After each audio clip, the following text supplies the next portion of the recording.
ಶ್ರೀ ಗಣಪತಿ ಶಾರದಾ ಗುರುಭ್ಯೋ ನಮಃ. ಯತ್ರ ಯೋಗೇಶ್ವರ ಕೃಷ್ಣೋ ಯತ್ರ ಪಾರ್ಥೋ ಧನುರ್ಧರಃ ತತ್ರ ಶ್ರೀ ವಿಜಯ ಭೂತಿರ್ ಧ್ರುವ ನೀತಿರ್ಮತಿರ್ಮಮ. ಶ್ರೋತೃಗಳಿಗೆ ಶ್ರೀ ಅಳಸಿಂಗರಾಚಾರ್ಯ ವಿರಚಿತ ಶ್ರೀ ವ್ಯಾಸ ಮಹರ್ಷಿ ಪ್ರಣೀತ ಶ್ರೀಮನ್ ಮಹಾಭಾರತದ ವಿರಾಟ ಪರ್ವದಲ್ಲಿ ಭೀಷ್ಮ ಪರಾಜಯವು ಎಂಬ 63ನೆಯ ಅಧ್ಯಾಯಕ್ಕೆ ಸ್ವಾಗತ. ಜನಮೇಜಯ ರಾಜ ಕೇಳು. ಆಮೇಲೆ ಭೀಷ್ಮನು ಸರ್ಪಗಳಂತಿರುವ 8 ಕ್ರೂರ ಬಾಣಗಳನ್ನು ಅರ್ಜುನನ ಧ್ವಜಕ್ಕೆ ಗುರಿಯಿಟ್ಟು ಹೊಡೆದನು. ಆ ಬಾಣಗಳು ಧ್ವಜದಲ್ಲಿದ್ದ ಕಪಿಗೂ ಧ್ವಜಾಗ್ರದಲ್ಲಿದ್ದ ಭೂತಗಳಿಗೂ ತಾಗಿದವು. ಆಮೇಲೆ ಭೀಷ್ಮನು 10 ಬಾಣಗಳಿಂದ ಅರ್ಜುನನ ಸಾರಥಿಯನ್ನು ಕುದುರೆಗಳನ್ನು ಹೊಡೆದನು. ಬೇರೆ 3 ಉಕ್ಕಿನ ಬಾಣಗಳನ್ನು ಅರ್ಜುನನ ಎದೆಗೆ ಗುರಿಯಿಟ್ಟು ಹೊಡೆದನು. ಆಮೇಲೆ ಅರ್ಜುನನು ಭೀಷ್ಮನ ಮೇಲೆ ಕೆಲವು ಬಾಣಗಳನ್ನು ಪ್ರಯೋಗಿಸಿ ಬೇರೆ 10 ಬಾಣಗಳಿಂದ ಭೀಷ್ಮನ ಧ್ವಜವನ್ನು ಸಾರಥಿಯನ್ನು ಹೊಡೆದನು. ಭೀಷ್ಮಾರ್ಜುನರಿಗೆ ನಡೆದ ಆ ಯುದ್ಧವು ವೃತ್ರ ವಾಸವರ ಯುದ್ಧದಂತೆ ನೋಡುವವರಿಗೆ ಭಯಂಕರವಾಗಿ ಮೈಯಲ್ಲಿ ರೋಮಾಂಚವನ್ನು ಹುಟ್ಟಿಸುವಂತಿದ್ದಿತು. ಮೇಘಗಳಿಂದ ಬಿದ್ದ ಜಲಧಾರೆಗಳಿಂದ ಹೇಗೋ ಹಾಗೆ ಭೀಷ್ಮಾರ್ಜುನರ ಬಾಣ ಸಮೂಹಗಳಿಂದ ಆಕಾಶವೆಲ್ಲವೂ ಮರೆಸಿತು. ಭೀಷ್ಮಾರ್ಜುನರ ಬಾಣಗಳು ಅಂತರಿಕ್ಷದಲ್ಲಿ ಒಂದಕ್ಕೊಂದಕ್ಕೆ ತಗುಲಿ, ಅಂದರೆ ಅದರಿಂದ ಉಂಟಾದ ಕಿಡಿಗಳೊಡನೆ ಮಳೆಗಾಲದ ಮಿಂಚು ಹುಳುಗಳಂತೆ ಕಾಣಿಸಿದವು. 2 ಕೈಗಳಿಂದಲೂ ಎಡಬಿಡದೆ ಬಾಣವನ್ನು ಬಿಡುತ್ತಾ ಅರ್ಜುನನು ಕೈಯಲ್ಲಿ ಹಿಡಿದಿದ್ದ ಗಾಂಧೀವವು ಭಯಂಕರವಾದ ಆಲಾತ ಚಕ್ರದಂತೆ ಕಾಣಿಸಿತು.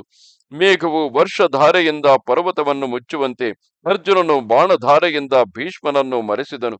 ಆದರೇನು, ಭೀಷ್ಮನು ಆ ಬಾಣಗಳನ್ನೆಲ್ಲ ತನ್ನ ಬಾಣಗಳಿಂದ ಕತ್ತರಿಸಿ ಅರ್ಜುನನನ್ನು ಬಾಣಗಳಿಂದ ತಡೆದನು.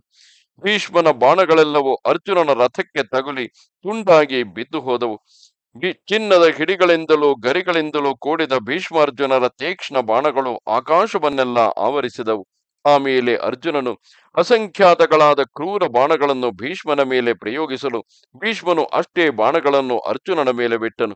ಮತ್ತು ವತ್ಸದಂತಗಳೆಂಬ ಶಸ್ತ್ರಗಳಿಂದ ರಥಾಶ್ವ ಸಾರಥಿಗಳೊಡನೆ ಅರ್ಜುನನನ್ನು ಮುಚ್ಚಿದುದಲ್ಲದೆ ಬಾಣಜಾಲಗಳಿಂದ ಎಲ್ಲಾ ದಿಕ್ಕುಗಳನ್ನು ಆಕಾಶವನ್ನು ಮರೆಸಿಬಿಟ್ಟನು. ಇದನ್ನು ನೋಡಿ ಅಂತರಿಕ್ಷದಲ್ಲಿ ದೇವತೆಗಳು, ಋಷಿಗಳು, ಗಂಧರ್ವರು ಆಶ್ಚರ್ಯ ಭರಿತರಾಗಿ, ಭಲೆ ಭಲೆ, ಭೀಷ್ಮನು ಯಾರಿಗೂ ಸಾಧ್ಯವಲ್ಲದ ದುಷ್ಕರ ಕಾರ್ಯವನ್ನು ಮಾಡಿದನು. ಅರ್ಜುನನನ್ನು ಹೀಗೆ ತನ್ನ ಬಾಣಗಳಿಂದ ತಡೆದನಲ್ಲವೇ? ಅರ್ಜುನನು ಮಹಾಬಲಾಢ್ಯನು, ಅತ್ಯಂತ ಹಸ್ತಲಾಘವವುಳ್ಳವನು, ಸಮರ್ಥನು, ದೇವಕಿ ಪುತ್ರನಾದ ಕೃಷ್ಣನೊಬ್ಬನು, ಬಲಶಾಲಿಯಾದ ಆಚಾರ್ಯ ಶ್ರೇಷ್ಠನೂ ಆದ ದ್ರೋಣನೊಬ್ಬನು, ಭೀಷ್ಮನೊಬ್ಬನು. ಈ 3 ಹೊರತು ಬೇರೆ ಯಾವನು ತಾನೇ ಈ ಅರ್ಜುನನನ್ನು ಹೀಗೆ ತಡೆಯಬಲ್ಲನು ಎಂದು ಕೊಂಡಾಡುತ್ತಿದ್ದರು. ಪುರುಷ ಶ್ರೇಷ್ಠರೆನಿಸಿದ ಆ ಭೀಷ್ಮಾರ್ಜುನರಿಬ್ಬರು ಒಬ್ಬರು ಪ್ರಯೋಗಿಸಿದ ಅಸ್ತ್ರಗಳನ್ನು ಮತ್ತೊಬ್ಬರು ಪ್ರತ್ಯಸ್ತ್ರಗಳಿಂದ ನಿಗ್ರಹಿಸುತ್ತಾ ಆಗ ನಡೆಸಿದ ಯುದ್ಧ ಕ್ರೀಡೆಗಳು ಎಲ್ಲಾ ಭೂತಗಳ ಕಣ್ಣಿಗೂ ಸಂತೋಷಕರವಾದ ಒಂದು ನೋಟವಾಯಿತು. ಅವರಿಬ್ಬರು ಅನ್ಯೋನ್ಯವಾಗಿ ಪ್ರಾಜಾಪತ್ಯ, ಐಂದ್ರ, ಆಗ್ನೇಯ, ಕುಬೇರ, ವಾರಣ, ಯಾಮ್ಯ, ವಾಯವ್ಯಾದಿ ದಿವ್ಯಾಸ್ತ್ರಗಳನ್ನು ಒಬ್ಬರ ಮೇಲೊಬ್ಬರು ಪ್ರಯೋಗಿಸುತ್ತಿದ್ದರು. ಮಹಾತ್ಮರಾದ ಅವರಿಬ್ಬರ ಅಸ್ತ್ರ ಚಾತುರ್ಯವನ್ನು ನೋಡಿ ಸಮಸ್ತ ಭೂತಗಳು ಆಶ್ಚರ್ಯಗೊಂಡು, ಪಾರ್ಥ ಭಲೆ ಭಲೆ, ಭೀಷ್ಮಾಚಾರ್ಯ ಭಲೆ ಭಲೆ, ಮನುಷ್ಯರಲ್ಲಿ ಬೇರೆ ಯಾವನು ಇಂತಹ ಅಸ್ತ್ರ ಸಾಮರ್ಥ್ಯವನ್ನು ಯುದ್ಧದಲ್ಲಿ ತೋರಿಸಲಾರನು ಎಂದವು. ಇಷ್ಟರಲ್ಲಿ ಅರ್ಜುನನು ತನ್ನ ಧನುಸ್ಸನ್ನೆತ್ತಿ ಒಂದು ತೀಕ್ಷ್ಣ ಬಾಣದಿಂದ ಭೀಷ್ಮರ ಕೈಯಲ್ಲಿದ್ದ ಚಿನ್ನದ ಕಟ್ಟುಳ್ಳ ಬಿಲ್ಲನ್ನು ತುಂಡು ಮಾಡಿದನು. ಆದರೇನು, ಎವೆ ಹಾರುವಷ್ಟರಲ್ಲಿಯೇ ಭೀಷ್ಮನು ಬೇರೊಂದು ಬಿಲ್ಲನ್ನು ತೆಗೆದುಕೊಂಡು ನಾಣೇರಿಸಿ ಅನೇಕ ಬಾಣಗಳನ್ನು ಅರ್ಜುನನ ಮೇಲೆ ಬಿಟ್ಟನು. ಅರ್ಜುನನು ಭೀಷ್ಮನ ಮೇಲೆ ಎಡಬಿಡದೆ ಬಾಣವರ್ಷವನ್ನು ಕರೆದನು.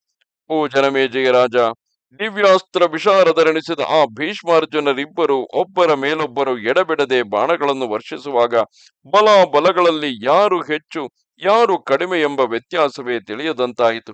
ಆಮೇಲೆ ಅರ್ಜುನನು ತಿರುಗಿ ತನ್ನ ಬಾಣಗಳಿಂದ ಎಲ್ಲಾ ದಿಕ್ಕುಗಳನ್ನು ಭೀಷ್ಮನನ್ನು ಮರೆಸಿದನು. ಭೀಷ್ಮನು ಅದಕ್ಕೆ ಮೇಲೆ ಬಾಣಗಳನ್ನು ಪ್ರಯೋಗಿಸಿದನು. ಒಮ್ಮೆ ಅರ್ಜುನನಿಗಿಂತಲೂ ಭೀಷ್ಮನು ಮೇಲೆಂದು ತೋರುವುದು, ಮತ್ತೊಮ್ಮೆ ಭೀಷ್ಮನಿಗಿಂತಲೂ ಅರ್ಜುನನೇ ಮೇಲೆಂದು ತೋರುವುದು.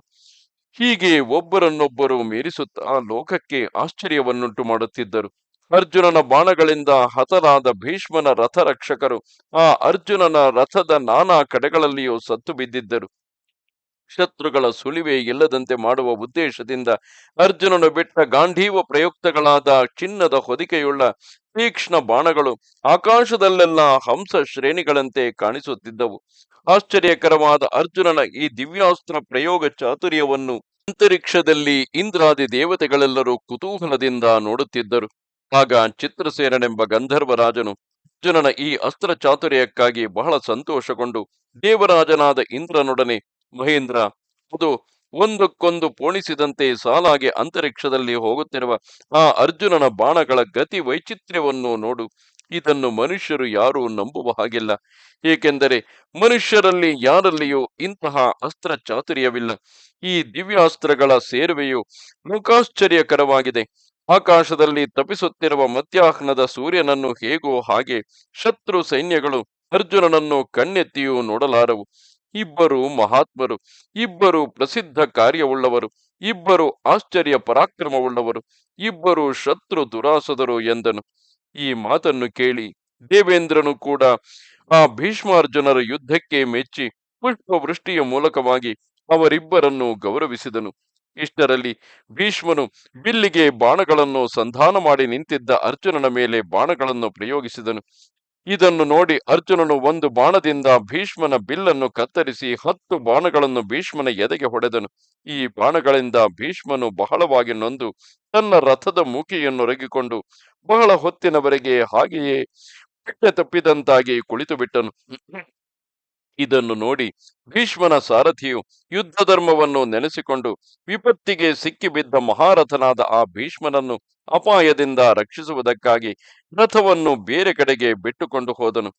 ಭೀಷ್ಮನಾದರೂ ಪರಾಕ್ರಮದಲ್ಲಿಯೂ ಧೈರ್ಯದಲ್ಲಿಯೂ ವೀರ್ಯದಲ್ಲಿಯೂ ಬಲದಲ್ಲಿಯೂ ಯುದ್ಧದಲ್ಲಿಯೂ ಸತ್ವದಲ್ಲಿಯೂ ಎಲ್ಲಾ ಶಸ್ತ್ರಾಸ್ತ್ರಗಳಲ್ಲಿಯೂ ಹಸ್ತಲಾಘವದಲ್ಲಿಯೂ ದೂರದಿಂದ ಲಕ್ಷ್ಯಗಳನ್ನು ಹೊಡೆಯುವುದರಲ್ಲಿಯೂ ಲೋಕದಲ್ಲಿ ಎಣೆಯಿಲ್ಲದವನು.